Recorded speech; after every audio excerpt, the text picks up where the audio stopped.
నమస్కారం. దూరదర్శన్ వార్తలకు స్వాగతం. నేను కీర్తి. ముందుగా ముఖ్యాంశాలు.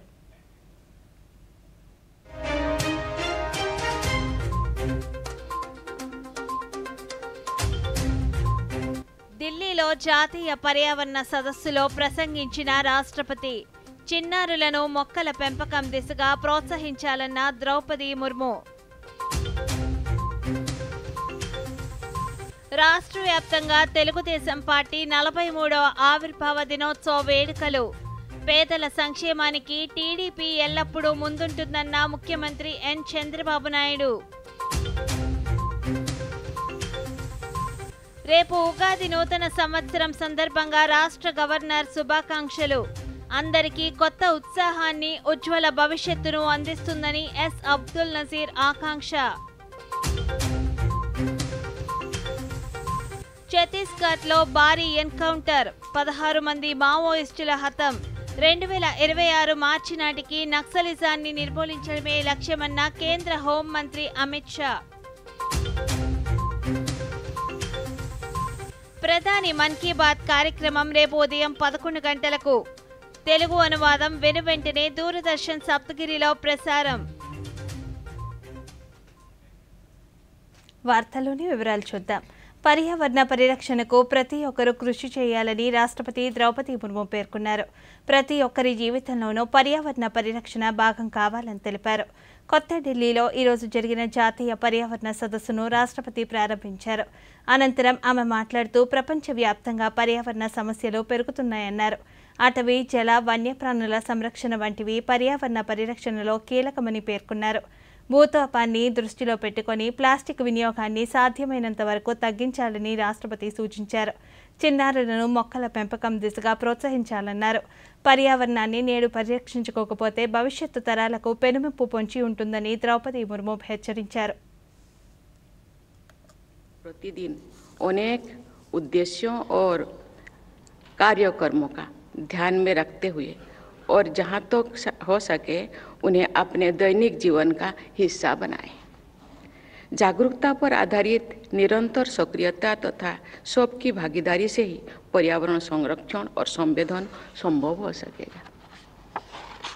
न्यायाधीशगण एवं विधिविद्ताओं के साथ साथ अन्य क्षेत्रों में सक्रिय लोगों की भागीदारी इस सम्मेलन को और अधिक उपयोगी बनाएगी। विद्यार्थियों को इस सम्मेलन में शामिल करने के लिए मैं आप सबकी विशेष सराहना करती हूँ। हमारे बच्चों और युवा पीढ़ी के इन्वायरमेंटल ट्रांजिशन का और अधिक व्यापक स्तर पर मनाना, सम्मान करना तथा योगदान भी देना है। हर परिवार के बड़े लोग इस बात को लेकर चिंतित रहते हैं कि बच्चे किस स्कूल या कॉलेज में पढ़ेंगे, क्या करियर चुनेंगे। ये चिंता ठीक भी है, लेकिन हम सबको ये भी सोचना चाहिए कि हमारे बच्चे कैसे हवा में सांस लेंगे, उन्हें कैसा पानी, पीने का पानी मिलेगा, उन्हें चिड़ियों के मधुर आवाज़ सुनने को मिलेगा या नहीं, वे हरे भरे जंगलों की सुंदरता का अनुभव कर पाएंगे या नहीं। ऐसे सवालों से जुड़े विषयों पर इस सम्मेलन का ये गहन विचार करने। రేపు దేశవ్యాప్తంగా వేర్వేరు ప్రాంతాల్లో జరుపుకునే చైత్ర శుక్లాది, ఉగాది, గుడిపడవ, చేతిచంద్, నఫ్రే, సజీబు, చైరోబా సందర్భంగా రాష్ట్రపతి ద్రౌపది ముర్ము ప్రజలకు శుభాకాంక్షలు తెలిపారు. వసంతకాలం ప్రారంభంలో జరుపుకునే ఈ పండుగలో భారతీయ నూతన సంవత్సర ప్రారంభానికి ప్రతీక అని రాష్ట్రపతి తన సందేశంలో పేర్కొన్నారు. ఈ పండుగలు భారతదేశ సాంస్కృతిక వైవిధ్యాన్ని ప్రదర్శిస్తాయని, సామాజిక ఐక్యతను పెంపొందిస్తాయని ఆమె పేర్కొన్నారు. ఈ పండుగల సమయంలో ప్రజలు కొత్త పంట ఆనందాన్ని జరుపుకుంటారని, ప్రకృతికి తమ కృతజ్ఞతలు తెలియజేస్తారని తెలిపారు. ఈ పండుగలు సామరస్యం, ఐక్యత, స్ఫూర్తిని బలోపేతం చేయాలని, దేశాన్ని కొత్త శిఖరాలకు తీసుకెళ్లడానికి నూతన శక్తితో పనిచేయాలని రాష్ట్రపతి ప్రజలకు విజ్ఞప్తి చేశారు.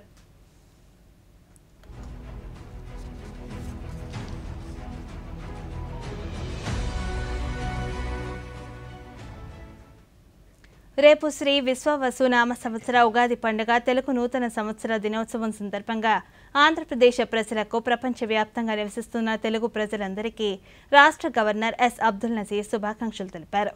ఉగాది నూతన సంవత్సరం అందరికీ కొత్త ఉత్సాహాన్ని, ఉజ్వల భవిష్యత్తును అందిస్తుందని ఆకాంక్షిస్తున్నట్లు గవర్నర్ పేర్కొన్నారు. జీవిత అభిరుచులు కలగలిపిన ఉగాది పచ్చడి ఏడాది పొడవునా అన్ని రకాల రుచులను అనుభవించడానికి అందరికీ ఒక ప్రత్యేక అనుభూతి కలిగిస్తుందని గవర్నర్ పేర్కొన్నారు. శ్రీ విశ్వవసు నామ సంవత్సర ఉగాది పండుగ రాష్ట్రంలోని అన్ని వర్గాల ప్రజలకు శాంతి, ఐశ్వర్యం, సామరస్యం, ఆనందాన్ని కలిగిస్తుందని భావిస్తున్నట్లు ఆయన పేర్కొన్నారు.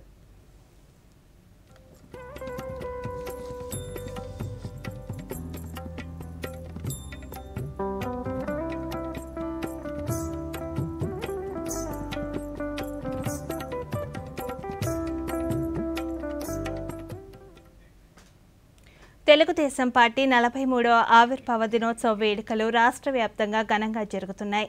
గుంటూరు జిల్లా మంగళగిరి పార్టీ కేంద్ర కార్యాలయంలో జరిగిన వేడుకల్లో ముఖ్యమంత్రి నారా చంద్రబాబు నాయుడు పాల్గొన్నారు. పార్టీ జెండాను ఆవిష్కరించారు. ఆదర్శం కోసం పుట్టిన పార్టీ తెలుగుదేశం పార్టీ అన్నారు. పేదల సంక్షేమానికి నాంది పలికిన మహనీయుడు ఎన్టీఆర్ అన్నారు. ప్రతి కార్యకర్త త్యాగాన్ని గుర్తుపెట్టుకుంటామన్నారు. పేదరికం లేని సమాజం కోసం P4 కార్యక్రమాన్ని రేపటి నుంచి ప్రారంభించనున్నట్లు తెలిపారు.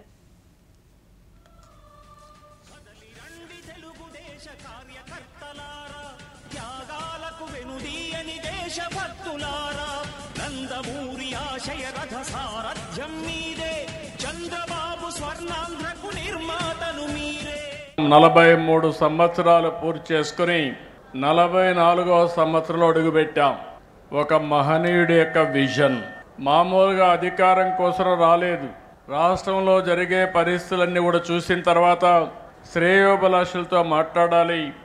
40 సంవత్సరాలుగా నన్ను ఆదరించారు, తిరిగి వాళ్ళ రుణం తీర్చుకోవాలని ఒక్క ఆలోచనతో ఎమ్మెల్యే క్వార్టర్లో ఒక్క మీటింగ్ పెడితే ఆ మీటింగ్తో ఆయన అక్కడికి వస్తున్నాడంటే ఒక ప్రభంజనంగా ప్రజలందరూ ఇక్కడికి వస్తే ఆ ఎమోషన్లో ఈ రాష్ట్రం కోసం పుట్టిన పార్టీ తెలుగుదేశం పార్టీ, అది కూడా ఎమ్మెల్యే క్వార్టర్స్లో ఒక ఆవేశంలో పుట్టింది. ఒక ఆదర్శం కోసం పుట్టిన పార్టీ తెలుగుదేశం పార్టీ. అదే ఒక సంచలనం, అదే ఒక శక ఆరంభం, అదే ఈ రాష్ట్రానికి ఒక చారిత్రక అవసరంగా మారే పరిస్థితి వచ్చింది. అలాంటి మహనీయుడు పెట్టిన స్ఫూర్తి మనందరిలో ఉంది. ప్రపంచ చరిత్రలో ఇప్పుడు కూడా ఎవ్వరూ ఈ రికార్డు బ్రేక్ చేయలేరు. పార్టీ పెట్టి 9 నెలల్లో అధికారం వచ్చిన ఏకైక పార్టీ ప్రపంచంలో తెలుగుదేశం పార్టీ. ఇంకొక పక్క ఎన్టీఆర్ లాంటి వ్యక్తి మళ్ళా పుట్టడు. పుట్టాలంటే మళ్ళీ ఎన్టీఆర్ పుడితే తప్ప ఎవరికి ఆ గుర్తింపు రాదని చెప్పి కూడా నేను మీకు తెలియజేస్తున్నా. తెలుగువారి ఆత్మగౌరవాన్ని ప్రపంచానికి చాటి చెప్పడానికి ఏర్పడినదే తెలుగుదేశం పార్టీ అని రాష్ట్ర రవాణా శాఖ మంత్రి మండేపల్లి రాంప్రసాద్ రెడ్డి పేర్కొన్నారు. పార్టీ ఆవిర్భావ దినోత్సవం సందర్భంగా రాయచోటిలో ఆయన పార్టీ జెండాను ఆవిష్కరించారు. కార్యకర్తల సహకారంతోనే పార్టీ ప్రజలకు సేవ చేయగలిగిందని, సుపరిపాలన అందించడంలో టీడీపీ ముందుంటుందని మంత్రి తెలిపారు.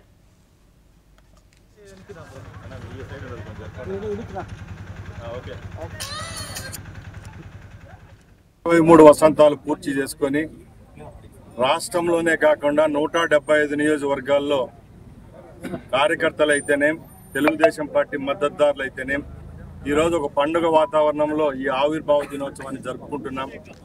ముఖ్యంగా మనందరికీ తెలుసు, ఆ రోజు తెలుగుదేశం పార్టీ స్థాపన ఎందుకు జరిగిందో మన కళ్ళ ముందర పెద్దవాళ్ళు ఎందరో ఉన్నారు, వాళ్ళందరూ చెప్తా ఉంటారు.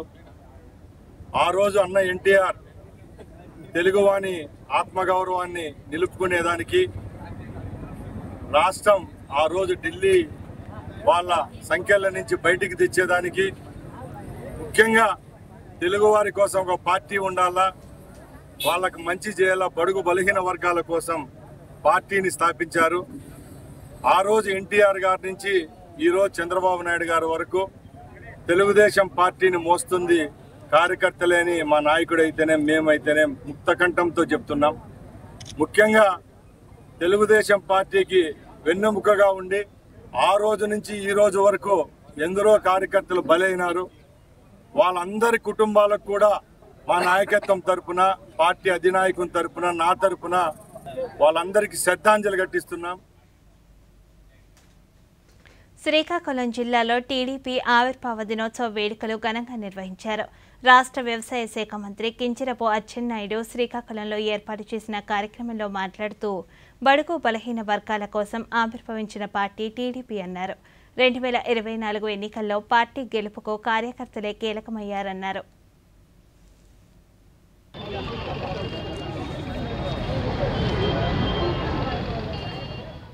ఈరోజు భూములన్నీ అందుబాటులో ఉన్నాయి. నేను చంద్రబాబు నాయుడు గారి దృష్టిలో పెట్టి ఈ జిల్లా చరిత్రలో నిలిచిపోయే విధంగా ఒక మంచి పరిశ్రమ తెచ్చి ఈ జిల్లాని ముందుకు తీసుకెళ్లాలని చెప్పి ప్రయత్నం చేస్తున్నాం. దానికి మనందరం కూడా సహకరించాలని ఈ సందర్భంగా తెలియజేస్తూ, కార్యకర్తలారా నిరంతరం అందుబాటులో ఉంటాం. 164 స్థానాలతో గెలిచాం. కార్యకర్తల్లో పెద్ద యాంబిషన్ ఉంది, ప్రజల్లో పెద్ద యాంబిషన్ ఉంది. ఎంత అధికారాన్ని ఇచ్చాం, మాకు అన్నీ కావాలి, అన్నీ చేయాలని. కానీ పరిస్థితులు అనుకూలించకపోయినా సమర్థవంతమైనటువంటి నాయకత్వంలో ఈ ప్రభుత్వాన్ని సమర్థవంతంగా 9 మాసాల్లో నడిపిస్తున్నాం. కార్యకర్తలకి గౌరవం పెరిగే విధంగా కార్యక్రమాలన్నీ చేస్తున్నాం. ఎట్టి పరిస్థితుల్లో ఏప్రిల్ నెలాఖరికి మహానాడు ముందు అన్ని పదవులు భర్తీ చేయడానికి చంద్రబాబు లోకేష్ నాయకత్వంలో కార్యకర్త గమనంలోకి తీసుకోవాలని చెప్పి కోరుతున్నాం. టీడీపీ ఆవిర్భావ దినోత్సవాన్ని పురస్కరించుకుని చిత్తూరు టీడీపీ కార్యాలయంలో పార్టీ ఆవిర్భావ దినోత్సవ వేడుకలు ఘనంగా నిర్వహించారు. జెండాను ఆవిష్కరించి ఎన్టీఆర్ చిత్రపటానికి నివాళులర్పించారు. నాటి ఘట్టాలను ప్రదర్శించి స్మరించుకున్నారు. ఈ సందర్భంగా జిల్లా అధ్యక్షులు సిఆర్ రాజన్ మాట్లాడుతూ ఆనాడు నందమూరి తారక రామారావు ప్రారంభించిన తెలుగుదేశం పార్టీ ఆశయాలను నేడు కూటమి ప్రభుత్వం ఆచరిస్తుందని అన్నారు.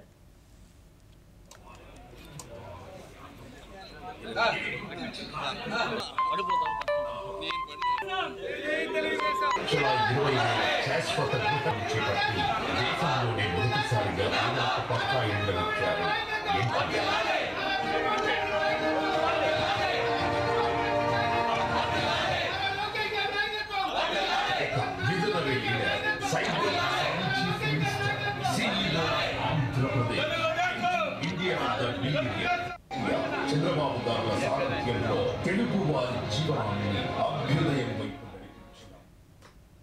కర్నూలు జిల్లా వ్యాప్తంగా తెలుగుదేశం పార్టీ ఆవిర్భావ దినోత్సవ వేడుకలు ఘనంగా నిర్వహించారు. కర్నూలులోని మామితాలపాడులో గ్రామస్తులు, తెలుగుదేశం పార్టీ నాయకులు పార్టీ జెండాను ఎగురవేశారు. ఈ సందర్భంగా పార్టీ నేత రామేశ్వర్ రెడ్డి గ్రామస్తులకు బట్టలు, మిఠాయిలు పంచారు. తెలుగు ప్రజల ఆత్మగౌరవాన్ని కాపాడేందుకు తెలుగుదేశం పార్టీని నందమూరి తారక రామారావు స్థాపించారని, ఎన్టీఆర్ బాటలోనే ముఖ్యమంత్రి చంద్రబాబు నాయుడు పరిపాలన సాగిస్తున్నారన్నారు.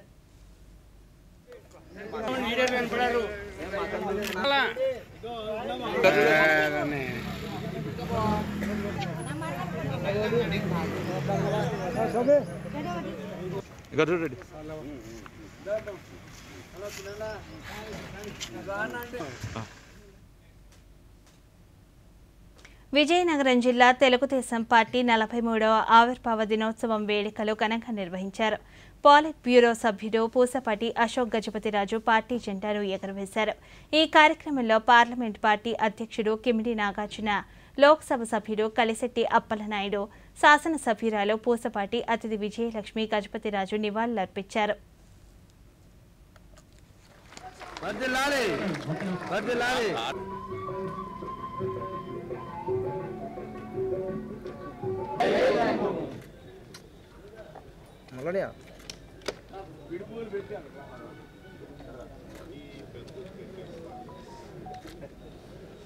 కూడా సభాంగంలోకి వచ్చేయండి అందరూ. అధికారంలోకి వచ్చిన 1983లో business person of the year ఒక్కొక్క మలుపులో ఇలాంటి ఎరుపు పరిచయం చేసింది హైటెక్ సిటీ 2020 పేరుతో ఓ దార్శనిక పత్రాన్ని చంద్రబాబు విడుదల చేసినప్పుడు ఆ మాట విని నవ్విన వార్తల్లో చిన్న విరామం.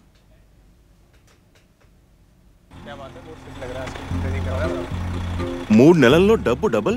వారేవా, ఫాస్టే కాక హై రిటర్న్స్ కూడా. భలే స్కీమ్ కదా. నిన్న లేదు ఇది ఇక్కడ. అలాగే రేపు ఉండదు కూడా. నువ్వు ఎప్పుడైనా 5 ఓవర్లలో డబుల్ సెంచరీ కొట్టావా?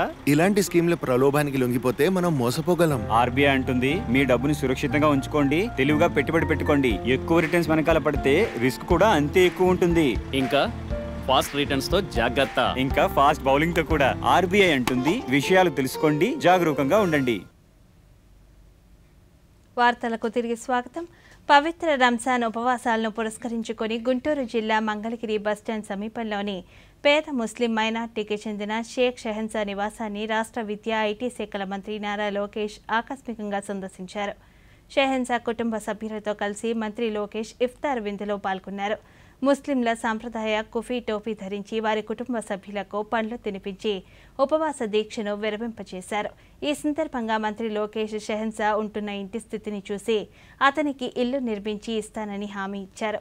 అతని తల్లిదండ్రులతో మాట్లాడి షెహన్సా కుటుంబానికి పవిత్ర ఖురాన్ గ్రంథంతో పాటు రంజాన్ బహుమతిని అందజేశారు.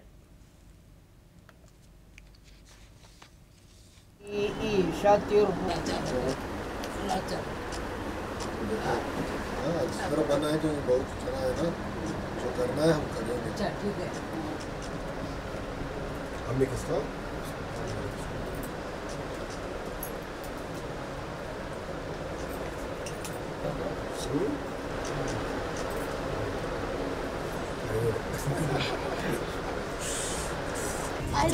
भैया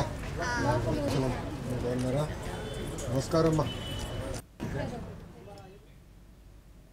ఉగాదిని పురస్కరించుకొని నెల్లూరులోని ప్రాచీన విశిష్ట తెలుగు అధ్యయన కేంద్రంలో కవి సమ్మేళన కార్యక్రమాన్ని నిర్వహించారు. స్థానిక శాసనసభ్యులు సోమిరెడ్డి చంద్రమోహన్ రెడ్డి జ్యోతి ప్రజ్వలన చేసి కార్యక్రమాన్ని ప్రారంభించారు. రాష్ట్ర వ్యాప్తంగా మేటి కవులు ఈ కార్యక్రమానికి హాజరయ్యారు. తమ కవితలతో తెలుగు వైభవాన్ని, పండుగ విశిష్టతను తెలియజేశారు.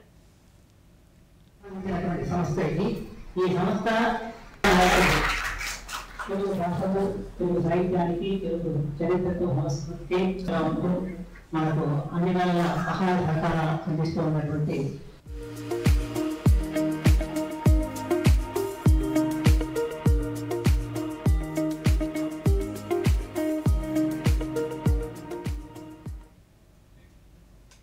ప్రపంచ వారసత్వ సంపద జాబితాలో ముడుమల్ నిలువరాళ్లకు యునెస్కో తాత్కాలిక గుర్తింపును ఇవ్వడంతో ఇప్పుడు దేశం మొత్తం ముడుమల్ వైపు ఆసక్తిగా చూస్తుంది. క్రీస్తు పూర్వం 500 ఏళ్ల నాడు తెలంగాణ రాష్ట్రంలోని నారాయణపేట జిల్లా కృష్ణ మండలంలోని పరివాహక ప్రాంతంలో నిక్షిప్తమైన మెగాలిథిక్ స్టోన్స్కు యునెస్కో ఇప్పుడు తాత్కాలిక జాబితాలో చోటు కల్పించింది. కేంద్ర రాష్ట్ర ప్రభుత్వాల ప్రతిపాదనల నేపథ్యంలో ప్రపంచ వారసత్వ సంపదగా చోటు చేసుకోబోతున్నాయి. కృష్ణానది తీరాన వెలసిన మారుమూల పల్లె ఇది. ఆ పల్లెవాసులకు వ్యవసాయం తప్ప మరే ఇతర వృత్తి తెలియదు. అక్కడ ఓ 20 ఎకరాల విస్తీర్ణంలో వికృత ఆకృతిలో రాళ్లు ఉంటాయి. అవన్నీ నిలువుగా ఉంటూ సుమారు 15 అడుగుల ఎత్తులో కనిపిస్తాయి. అలాగే ఓ క్రమ పద్ధతిలో భూమిలో పాతినట్లుగా కనిపిస్తాయి. ఆ రాళ్లను చూసిన ప్రజలకు చాలా అనుమానాలు ఉన్నాయి. ప్రపంచ వారసత్వ సంపద జాబితాలో ముడుమల్ నిలువరాళ్లకు యునెస్కో తాత్కాలిక గుర్తింపును ఇవ్వడంతో ఇప్పుడు దేశం మొత్తం ముడుమల్ వైపు ఆసక్తిగా చూస్తుంది. యునెస్కో తాత్కాలిక జాబితాలో చేర్చడం అనేది భారతదేశంలోని 6 ప్రాంతాలతో పాటు ఇది కూడా గుర్తింపు పొందడం అనేది తెలంగాణ రాష్ట్రానికే గర్వకారణంగా మనం గుర్తించవచ్చు. కొన్ని వేల సంవత్సరాలుగా ఈ కృష్ణా తీరంలో ఈ నిలువురాళ్ళు అప్పటి పురాతన మానవుని యొక్క నమ్మకాలు, విశ్వాసాలతో పాటు అప్పటి ఖగోళ శాస్త్రాన్ని కూడా మనం ఆ రోజు అర్థం చేసుకోవడానికి ఈ నిలువురాళ్ళు ఉపయోగపడతాయి. మనకి ఇంగ్లాండ్లోని లండన్కు 130 కిలోమీటర్ల దూరంలో ఉన్నటువంటి స్టోన్ హెంజ్ ఏదైతే ఉందో దానితో ఈ నిలువురాళ్ళని ఈరోజు శాస్త్రవేత్తలు పోలుస్తూ ఉన్నారు.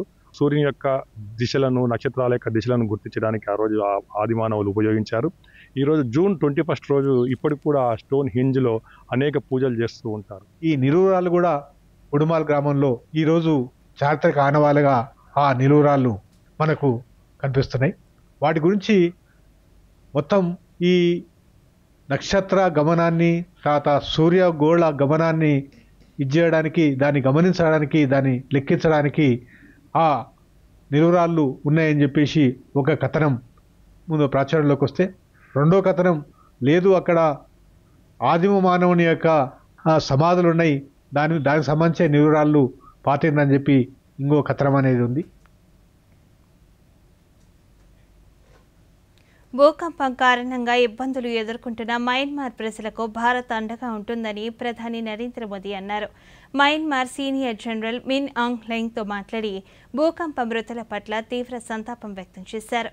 ఈ క్లిష్ట సమయంలో ఆపరేషన్ బ్రహ్మలో భాగంగా విపత్తు సహాయ సామాగ్రి, మానవతా సహాయం, రక్షణ, గాలింపు బృందాలను ప్రభావిత ప్రాంతాలకు త్వరగా పంపుతున్నామన్నారు.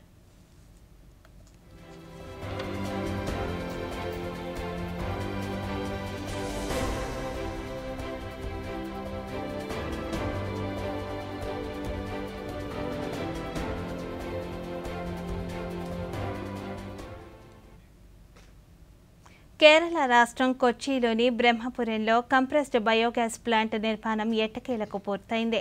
ఈ ప్లాంట్లో ఆహార వ్యర్థాల నుండి ఉత్పత్తి చేసిన గ్యాస్ను కొచ్చి భారత పెట్రోలియం కార్పొరేషన్ ప్లాంట్కు సరఫరా చేస్తుంది. రోజుకు 75 టన్నుల బయోడిగ్రేడబుల్ వ్యర్థాలను శుద్ధి చేయగల సామర్థ్యం ఉన్న ఈ ప్లాంట్ కొచ్చి కార్పొరేషన్ సమీపంలోని స్థానిక సంస్థల నుండి ఇచ్చే వ్యర్థాలను గ్యాస్గా మారుస్తుంది. 2 బయోడైజెస్టర్లలో ఒకదాని నిర్మాణం పూర్తయిందని, మరొకటి ట్రయల్ రన్ జరుగుతుందని కొచ్చి మేయర్ అనిల్ కుమార్ తెలిపారు. ఏప్రిల్ చివరి నాటికి ఈ బయోడైజెస్టర్కు ఆహార వ్యర్థాలను సరఫరా చేయడంతో పాటు ప్లాంట్లో గ్యాస్ ఉత్పత్తి ప్రారంభమవుతుందని ఆయన తెలిపారు. നമുക്ക് ഫുഡ് വേസ്റ്റ് ആഡ് ചെയ്യാൻ കഴിയും.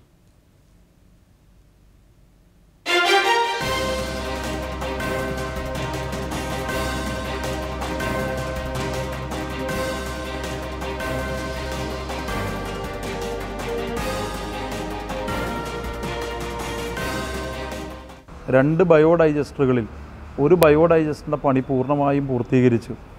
ചാണകം അതിൽ ആഡ് ചെയ്ത് അതിൻ്റെ പ്രവർത്തനം ട്രയൽ റൺ ആരംഭിച്ചിരിക്കുന്ന വിവരമാണ് എനിക്ക് അറിയിക്കാനുള്ളത്. കഴിഞ്ഞ 3 ദിവസമായി വളരെ ഭംഗിയായി അത് പ്രവർത്തിക്കുന്നുണ്ട്.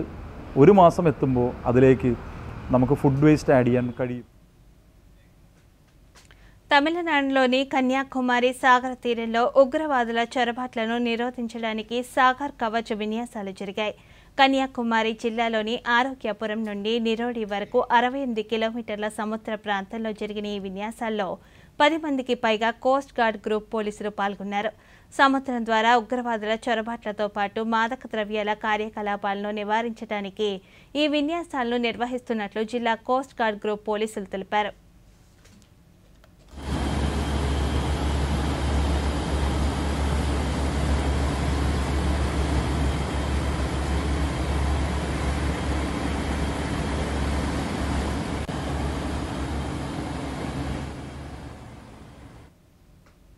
ఛత్తీస్గఢ్లో జరిగిన మరో భారీ ఎన్కౌంటర్లో భద్రతా దళాలు 16 మంది మావోయిస్టులను మట్టుపెట్టారు.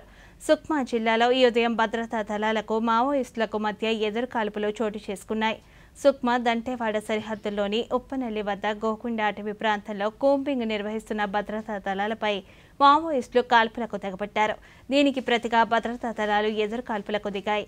ఘటనా స్థలం నుంచి ఆయుధాలను, పేలుడు పదార్థాలను అధికారులు స్వాధీనం చేసుకున్నారు.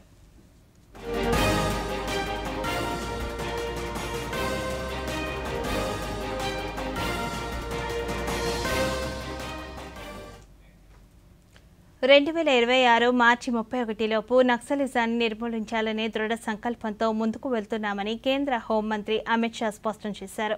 సుక్మాలో జరిగిన ఆపరేషన్లో మన భద్రతా సంస్థలు 16 మంది నక్సలైట్లను మట్టుపెట్టి భారీ మొత్తంలో ఆటోమేటిక్ ఆయుధాలను స్వాధీనం చేసుకున్నాయని పేర్కొన్నారు.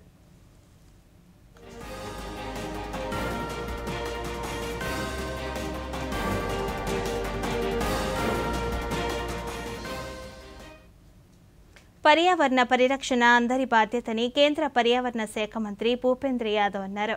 కొత్త ఢిల్లీలో జరిగిన ఈరోజు జాతీయ పర్యావరణ సదస్సును ఉద్దేశించి మంత్రి మాట్లాడుతూ పర్యావరణాన్ని సురక్షితంగా ఉంచడం మన కర్తవ్యమన్నారు.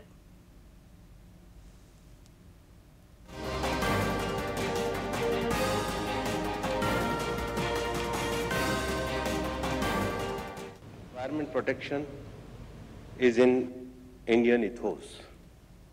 The mantra of Sarve Bhavantu Sukhina is confined not just to the protection of human rights, but the protection of all life forms, including the flora and fauna and our rivers and mountains. Environmental protection is also a fundamental duty enshrined in our Constitution.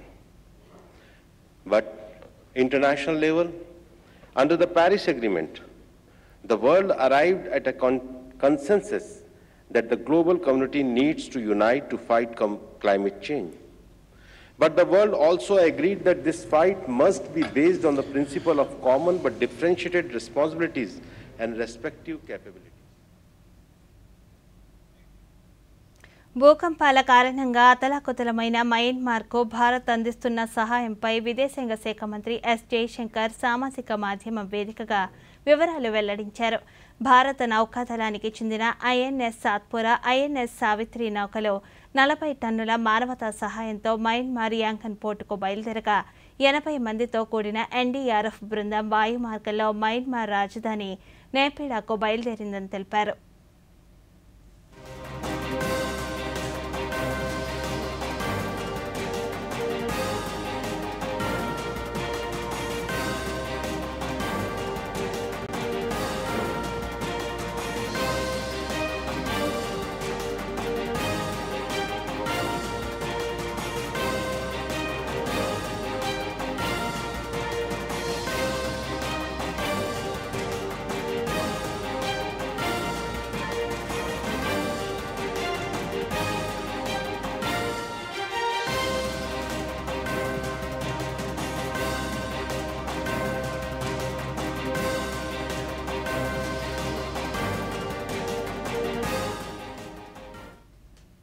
Myanmar, థాయిలాండ్లలో సంభవించిన భూకంపంలో మృతుల సంఖ్య పెరుగుతుంది. మయన్మార్లో మృతి చెందిన వారి సంఖ్య ప్రస్తుతం 1002కు చేరుకుంది. మరో 2376 మంది గాయపడ్డారని, మరో 30 మంది గల్లంతయ్యారని ఆ దేశ సైనిక నేతృత్వంలోని ప్రభుత్వం ఒక ప్రకటనలో తెలిపింది. మృతుల సంఖ్య మరింత పెరిగే అవకాశం ఉందని తెలిపింది. ఇక థాయిలాండ్ రాజధాని బ్యాంకాక్లో 6 మృతి చెందగా 26 మంది గాయపడగా 47 మంది ఇంకా గల్లంతయ్యారు. ప్రపంచవ్యాప్తంగా అనేక దేశాలు ఆ దేశాలకు సహాయంగా పంపుతున్నాయి. భారత రక్షణ వైద్య బృందాన్ని అత్యవసర సదుపాయాలను అందించింది. భూకంప బాధిత మయన్మార్కు భారతదేశం చేపట్టిన సహాయ చర్యలైన ఆపరేషన్ బ్రహ్మ కింద 15 టన్నుల అత్యవసర సరుకులను పంపింది.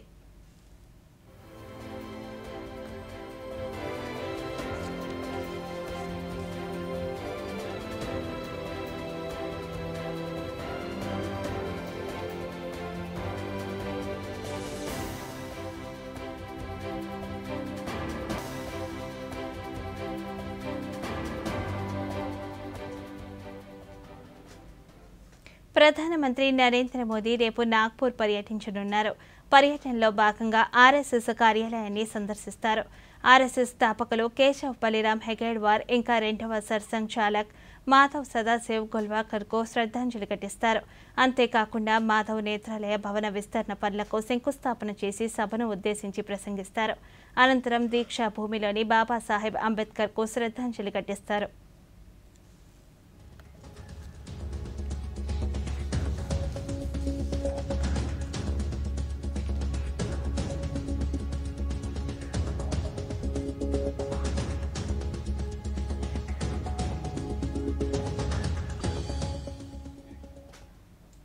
ప్రధానమంత్రి నరేంద్ర మోదీ తన మనసులోని భావాలను దేశ ప్రజలతో పంచుకునే మన్ కీ బాత్ కార్యక్రమం 120వ సంచిక రేపు ఉదయం 11 గంటలకు ప్రసారమవుతుంది.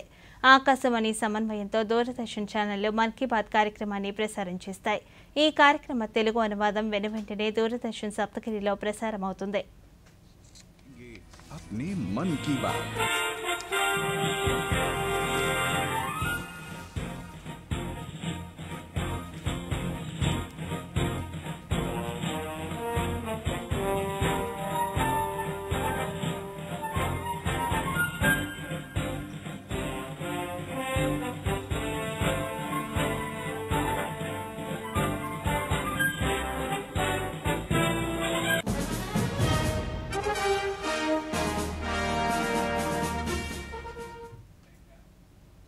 ఈ వార్తలు ఇంతతో సమాప్తం. నమస్కారం.